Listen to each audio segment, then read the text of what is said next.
Between school, your friends, and social media, answers are everywhere. But where can you find the truth? Welcome to the StudentCast. We're asking for a friend so you don't have to.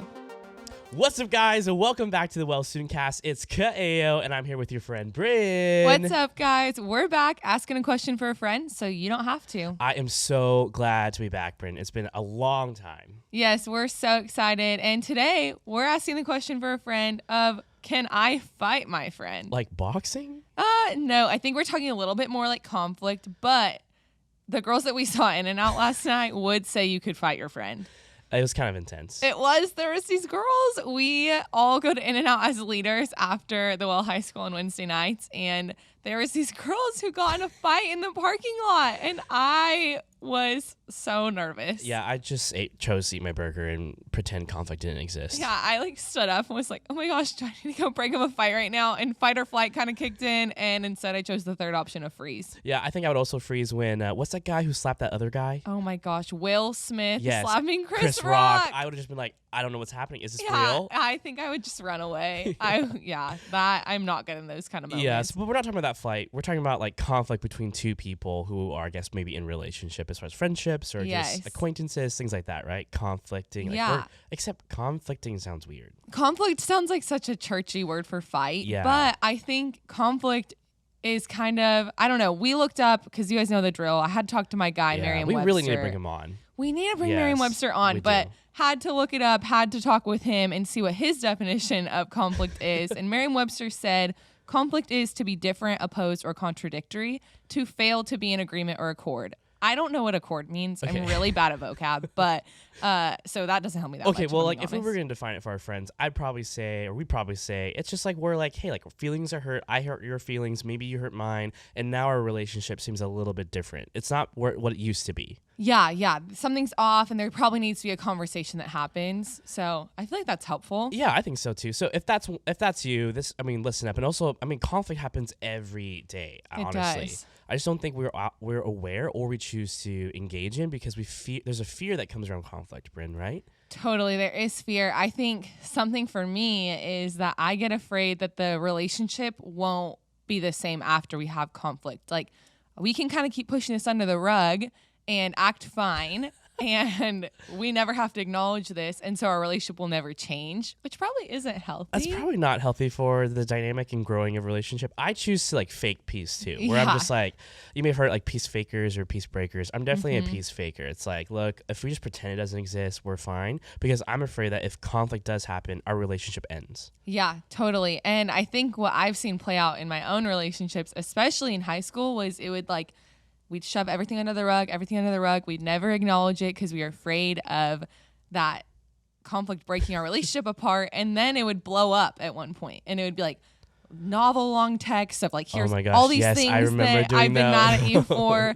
And you don't care about me as much as I care about you. And here's all these examples of that. And so now I'm trying to be a lot better at having those conversations as they come up. I'm still not great at it, but I'm a work in progress. Yeah, I think we all are. Conflict is still something it's really difficult for me to navigate. But then I've been learning lately that conflict is actually just an opportunity.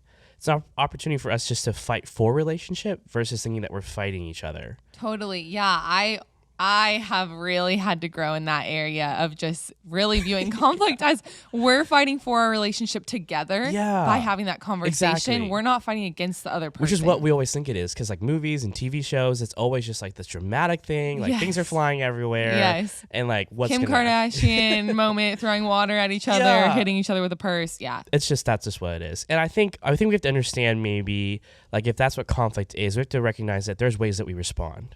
Yeah. Right? And so one of the ways I think we're talking about is withdrawal, right? Yes. We avoid conflict. What are some other ones, Brynn? Yeah, another one is escalation. So some people get really amped up and they're like, you're not leaving until we figure this out. They raise their voice, which for people like me who are the withdrawals, I'm like, this is my worst nightmare. We go farther away. Yeah, I'm like, get away, personal space. Or there's also negative interpretation, which sometimes on a bad day, I'm withdrawal and negative interpretation. And negative interpretation is like, it's like where you, like if you're hurt, you're always processing what the other person says or what they do through a negative lens. Yeah, someone's like, hey, this hurt my feelings. And you're like, why do you hate me? Yeah. Why do you always look for always, something to be wrong? Me. Yeah, I do that too. Another one can be invalidation. And so when someone comes to you with like, hey, this hurt my feelings, or like, I'm bringing this to you because I love you, and they're like, you're wrong. Yeah. Or I'm sorry you feel that way, but that's the worst part. It is the worst. It is the worst. Yeah, I mean, I guess like we could be all for these, but I definitely know that invalidation is like definitely something. Sometimes when I'm trying to like make amends, my pride gets in the way. When I'm trying to resolve conflict, my pride gets in the way. I'm like, oh yeah, but this is what you did to me. Yeah, and I think that can come out when it's like, yeah, what you've done to me, or it's like, well, I don't do anything wrong. Like, yeah, you think I did that thing, but in reality, here's what I meant. Yep. And so your feelings automatically just aren't valid. They're not valid because you're the one who misinterpreted. Well, I think what you're saying here is really important with knowing which one you kind of land on, because that helps you go into conflict, just understanding, like I have to go into conflict understanding, I know that I'm going to want to withdraw in this moment. Yes. And I know that when I start like, some of my friends I'll like kind of ghost sometimes where I'm like, oh, I'm busy all the time. I'm sorry. And then I'm like, oh, red flag, like a little alarm bell going off. I think I'm withdrawing, which might mean I have some conflict that I need to resolve with them. And knowing what your friends are can help and be like, okay, my friend can kind of negatively interpret. And so I want to make sure that I voice like, hey, like I choose my words carefully. Yeah, and like, hey, what are you hearing me say right now? Like, that's actually this is what I mean. thing. If you're taking notes right now, I mean, because conflict is something that happens every day. That's a great question to ask when it's like when you're in conflict, being like, hey, like, what did you hear me say in that moment? Yeah, that's been something that's really helpful for me. Even when people have asked me that, because it forces me in the moment to be like, okay, yeah, like what is truth in this moment? What did I actually hear them say? And what is my brain filling in gaps of right now? Yeah, exactly. Yeah. And then, but we have to think about this too, Brynn. When we are in conflict, sometimes we just naturally want to just like have the conversation with all those emotions. Yes. And we have to recognize that's probably not the most healthy thing. At least for me, it might be an unpopular opinion, but this thing about venting versus processing. That is a good question. We could probably do a whole episode on that, but I think this is important to talk about in the sense of conflict is sometimes when we're in conflict, we want to just kind of build a camp. Like we want all of our friends to know this person did this and they said this about me and they tweeted this about me and they posted this on their private story and they kind of just get everyone on their side. And we kind of love to have people be like, oh my gosh, I can't believe they did that to you. Yeah, well, they affirm how we feel, which makes us feel seen, which is what we're looking for here. Totally. And especially in conflict, we might not be feeling seen by the other person. And so when our friends over here are like, oh, yeah, you're right. Yes, it's like, yeah, I am right. Thank you. Yes, thank you. Tell me more, please. Yeah, go tell them that I'm actually, right. you have that conflict with them. Yes. Yes, but I think what we're saying here is there is space for processing conflict because I know for me, it's important to kind of let other people in that circle just to kind of help me even process through like, what do I need to own in this conversation? And what might be things that are actually a me thing that I'm kind of projecting onto them where it's like, maybe it's my own insecurity or my own, like my own stuff that's getting in the way in this conflict instead of it actually being a thing they did. Yeah, like for me, so I mean, obviously, like one time I remember that it's so stupid when you think about it, but it was just like one of my friends went and they all went and grabbed ice cream. Ice cream is just a thing for me, but everyone knows I love ice cream. And when they brought back, they didn't bring back anything for me. And so I was just like really upset. And I was like, oh, it's fine. Like, you know, it's not a big deal, whatever. And then I was like, oh, the whole reason why I'm mad at them was because it was an unmet expectation. And if I just blurred all that to them right then and there, it wasn't their fault. Yeah. It was an expectation that I didn't communicate. And so when I was talking to one of my friends, like, well, okay, you didn't say anything. So how are they supposed to? I'm like, oh, well, then I shouldn't even be mad at them. I should be mad at myself here. And and I think in that circumstance, like if you were to do it right in that moment and be like, you didn't invite me to ice cream. It's like, whoa, bro. Okay. But there might be other things going on there where it's like, hey, I feel like this is a pattern or what's actually happening here is deeper than like the ice cream thing. So sometimes processing with a mentor or someone safe, right? You have to be careful who you're processing with. Yeah, very much so. Yeah, you're safe people. You're trusted people. Yes. Who love you enough to tell you if you're wrong. Yes, totally. And I think it's loving sometimes to process with someone who is outside of the other person's life too, right? Yeah, like that's that real. Can't happen all the time, but what I really appreciate about my mentor is she is kind of removed from a lot of the circles that I'm in. And so it doesn't feel like I'm processing with her like, oh, your friend too. Yeah. Like it's someone that they're not really in circle with, they're not seeing every day, and they're just able to really focus with me on like, hey, what do you need to own in this? What are you feeling? What are things outside of this circumstance that's like adding to it? So that's been helpful for me. Yeah, and that, because then it allows us to be like, okay, what's the percentage I need to own, right? Just like in Romans 12:18, it says, if it is at all possible, as far as it depends on you, live at peace with everyone. So in conflict, it's two people. And even if like 99.9% is the other person, we have a 0.01% responsibility that we need to own as well. And so that's what us coming in conflict, recognizing to reconcile, is us being like, hey, like, I do need to own how I responded. Totally. That's what I was going to say. I think sometimes we get so fixated on the initial thing that was hurtful that we're like, that was 100% of the conflict. They did that thing, and that's what started all of this. And so all of my stuff is justified after it. But a lot of times my percent that I need to own is like, oh, I was really sassy to that person afterwards, or like I gossiped about that person afterwards and things like that. And that is still part of the conflict that we need to own. Yeah, absolutely. Sometimes I want them to feel how I felt. So I'm just all about those daggers. Yeah. But you know, I'm just like trying to be so passive aggressive about it.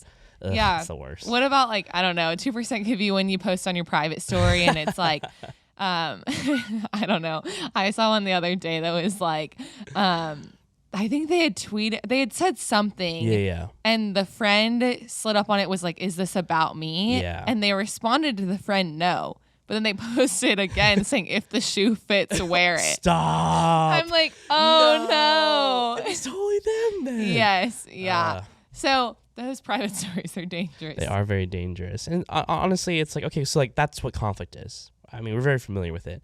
There's got to be like what are some practical things we have for our friends to help us navigate that conflict? Totally. Yeah. I think one practical thing that has helped me is the question of like, help me understand. Yeah. So if I'm upset by something, it helps me almost like not assume their intentions in something where I'm like, I don't want to assume that you were like trying to hurt me, but can you help me understand why X, Y, and Z happened? Because then I'm giving them an opportunity to say, actually, here's what I was meaning by that, or I was having a really bad day. Not that it excuses it, but it just helps me understand where they were coming from. Yeah, it's like having this mentality of staying confused, right? Because the idea is like there's a lot of things are interpreted differently, and we might misunderstand. I think that's what's also important too. We're choosing to speak to the person rather than just speaking about them. So That's like good. I think another practical thing is if you do have conflict, for me, what I do is sometimes my emotions are like like I just feel everything sometimes. And so I'm like, okay, well, like if I'm still upset about this by the time I go to bed, then maybe I need to have a conversation with that person, because maybe it actually did hurt my feelings and I'm choosing to believe that it didn't, but obviously it still hurts my heart, you know? Yeah, totally. I think another thing is a practical thing is to have people in your corner who can kind of hold you accountable to have that conversation. Yes. Oh, yeah. My people out there. Shout out to all of you. Yeah, big you've been there shout for me. out. Actually, this happened with Jordan Hogue, our boss, the other day, but he had talked to me about like a conflict that I felt like I needed to have a conversation with someone, and I was like, well, I don't know if I really need to have the conversation. He was like, so when are you going to have it? And I was like, maybe like in the next week. Yeah. And he was like, all right, I'm going to ask you next week if you've had the conversation. And literally a week later, he was like, so did you have the conversation? I was like, no. And he's like, okay, tomorrow I'm going to ask you again. And so I went and did it because I was like, I know Jordan's going to ask me and I don't want to say no again. So that's helpful. Well, yeah, because ultimately these people are helping you fight for a relationship. Yeah, totally.